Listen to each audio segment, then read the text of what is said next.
Le Rhône tombe des Alpes avec une impétuosité terrible. Il traverse un lac de 18 lieues et vole à la mer en mordant ses rivages.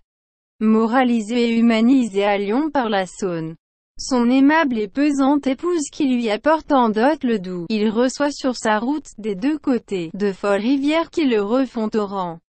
Il court, il s'effarouche. De plus en plus incapable de se contenir, il se précipite. Ce Rhône emporté comme une bête échappée, vient donner contre son delta de la Camargue, l'île des noirs taureaux et des chevaux indomptés. Michelet, Notre France, édition A. Collin, 1916. Au le Rhône, 800 km. Il roule autant d'eau que tous les autres fleuves de France réunis. Il prend sa source, au pied d'un glacier des Alpes. Dans le massif du Saint-Gothard, à LCTS 0 m. Il traverse le lac de Genève, entre en France, passe à Lyon et à Avignon.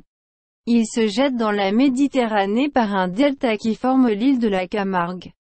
Le Rhône reçoit, à droite, l'Ain, la Seine grossit du doigt quelques rivières rapides, l'Ardèche et le Gard, à gauche l'Isère, la Drôme et la Durance.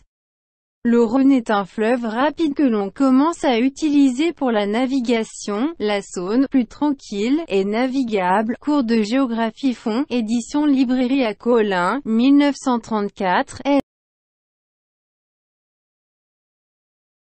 الرون يسقط نهر الرون من جبال الألب بعجلة رهيبة، يعبر بحيرة من 18 فرسخا ويطير إلى البحر، ويقدم شواطئه.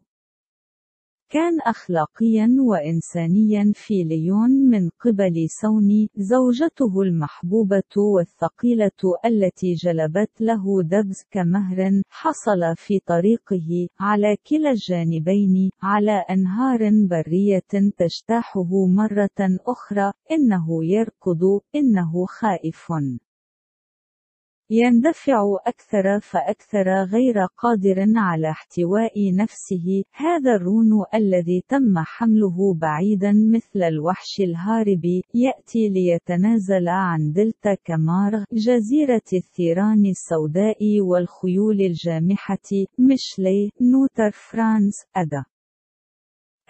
كولين، 1916.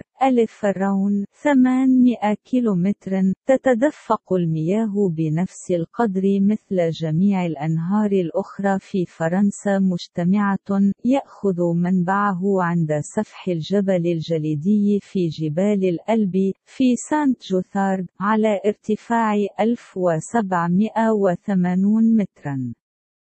يعبر بحيرة جنيف ويدخل فرنسا ويمر عبر ليون وأفينيون، يتدفق إلى البحر الأبيض المتوسط عبر دلتا تشكل جزيرة كامارغ، يستقبل نهر الرون.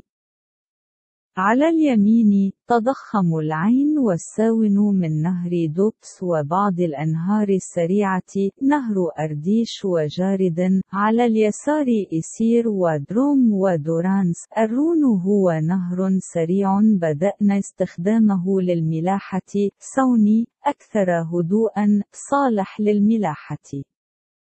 مولعا دورة الجغرافيا.